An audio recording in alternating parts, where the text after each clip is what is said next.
এসে বলতেছে আমার ছেলের সাথে আজকে 10 দিন কথা নেই, ফ্যামিলির সাথে 15 দিন দেখা নেই, আমি আমার ফ্যামিলির সাথে যোগাযোগ করতে চাই, অর্থাৎ তাদের কাছে যেতে চাই।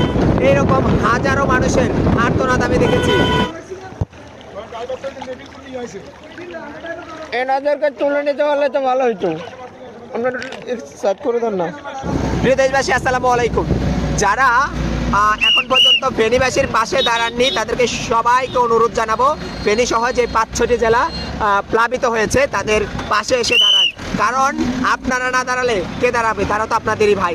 আপনাদের একটা কথা বলে রাখি, যারা ঢাকা সহ বিভিন্ন স্থান থেকে এখানে ত্রাণ নিয়ে আসছেন, অর্থাৎ আমাদের এই দুর্যোগ কবলিত এলাকায় ত্রাণ নিয়ে আসছেন, তাদের উদ্দেশ্য করে বলতে চাই আপনারা অবশ্যই স্পিড বোট নিয়ে আসবেন। অন্তত না পারলে ছোট একটা নৌকা হলেও নিয়ে আসবেন, যদিও নৌকা তত বেশি ফলপ্রসূ না, সেখানে অনেক স্রোত রয়েছে। আর আপনারা একটা স্পিড বোটে 2 থেকে 3 জনের